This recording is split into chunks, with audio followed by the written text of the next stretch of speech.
Jerry, anong nararamdaman mo ngayon na ikaw ngayon ay nasa kulungan? Sanay na po ako kahit saan po mapunta, kaya wala po, masaya lang. Sa tingin mo, bakit ka napunta dito sa kulungan? Yung kinasuhan po ko, di ba, ninakawan kami, tapos ang ginawa ko, sinundan ko sila, binasag ko yung bintana, kinasuhan ako. Kaya ako nakulong, ma'am. Bakit mo binasag yung bintana? Nauna po silang gumawa ng kasalanan. Nakita mo ba talaga? Opo, nasa bahay po ako, ninakaw nila yung mga gulay namin, tsaka sili. Bakit palagi ka na nagwawala doon sa barangay ninyo? Kahit kunti po silang nagsasabing ay bastos ako, kunti lang po sila kasi kaaway nila ako.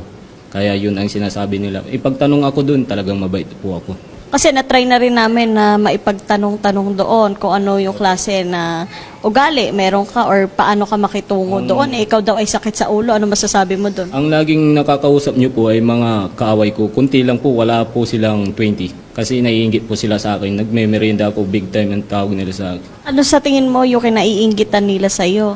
Yung ako po'y may bilin sa aking general na lolo na Benjamin Magalong. Sabi ng lolo ko, siga overall daw ako. Kaya lagi akong kinukurso na daan kahit nakaupo lang. Ngayon, ano naiisip mo na nandiyan ka sa kulungan? Wala po. Hinihintay lang na makalaya. Nag-iisip ng mga menu na iluluto pag nakalaya na. Mga pansit na tinawag kong pansit agasang manananam. Yung sobra sa na sarap yung mga luto. Ikaw ba ay nagdodroga? Ay hindi po. Yung may maintenance lang po na gamot. Kasi PWD na rin ako. Paano mo nasabing PWD ka? Ano ang sakit mo? In-apply ako ng tita kong wardina na Soriano. Yung ito po, mga pilat ko sa disgrasya, tapos may bali ako sa siko, tapos tuhod, tapos tadyang may bali-bali po ako. Paano ka naging PWD? Yun po, alam ng tita ko po na wardina sa City Jail. Kaya in-apply akong PWD para makatipid po ako sa gamot na maintenance. Ano yung maintenance na iniinom mo para saan? Ulan sa pin po, pampakalma kasi isip na ako ng isip. Kasi po ako'y tinatawag na genius sa school. Nag-iisip po ako ng mga kanta dahil sa Biblia po may awit po. Kaya nag-aawit ako lagi na mag-isa. Anong grade ba ang tinapos mo? Natapos ko po ang kolehiyo, teacher po, maestro. Kung teacher ka, bakit nag-aamok-amok ka sa barangay ninyo at wala kang trabaho? Yung nagtatrabaho po ako sa pabrika po sa Bataan. Nakalib po ako. Pero bakit pati yung pamilya mo tinatakwil ka na? Ay, hindi ko po yung pamilya, yung kanayon lang namin yun. Kaya mali po yung salita nilang pamilya ko sila.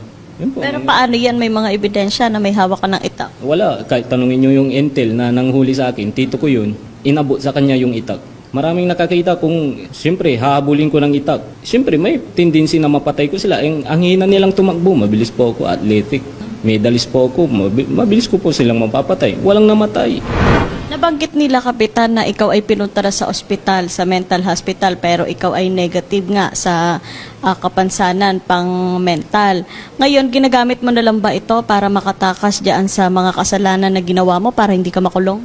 Ay, ang ano ko po, sinasabi ko sa attorney ko, wala po akong sakit, healthy po ako sa pag-iisip. Kasi in-examine po ako sa psychiatrist kasi may utak talaga ako, yung tinatawag akong henyo sa school kasi nakakapag-talking kaagad ako, pag may tanong sa akin, nakasasagot ko kaagad. Kaya napapansin ng tatay ko, kinakausap ko yung sarili ko kasi desisyon ko yun sa sarili ko para umasinso sa buhay, yung nagmamatimati. Bakit sa tingin mo hindi kasalanan yung ginawa mo pag-aamok, paghahabol ng itak at meron ka na ring nasaksak doon sa barangay ninyo? Eh, hindi po ako nag-amok. Yung lagi akong kursunada, kaya magbayaw yun. Laging kursunada ako. Kaya pinitik ko ng kutsilyo para tumigil na.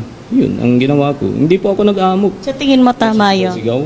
Tama po, pagganti. Kasi sila'y makasalanan. Kung hindi tayo gaganti ng mga mabait, ay lugi na tayo sa mga makasalanan. Siyempre, gawan ka, bugbugin ka, saksakin ka, hindi mo gantian, patay ka na, nasa langit ka na. Kawawa ka naman, kawawa yung pamilya mo, hindi mo na makikita halos-halos everyday. Pero ikaw yung nanaksak.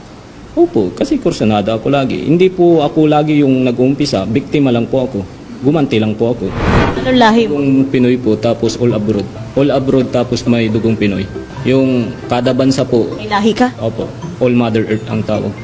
All Mother Earth. Pwede po pa-explain sa amin? Lahat ng bansa ay may kanayon po ako. Oh. Yun ang dugo ko. Tapos Pinoy pa. dati sinuntok ako ng tatay ko nung bata ako kasi akala niya matanda na ako.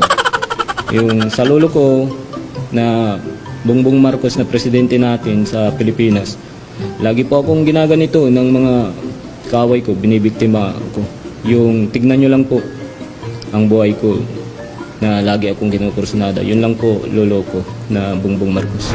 Hindi ko What is your message right now to King Charles? Hi to you. I don't know your name and family, but Queen Elizabeth now because I'm always in prison. They always doing me in prison, in prison. So I don't know you, but I glad to meet you in personal, Mr. Prince Charles. That's all, Miss Mom.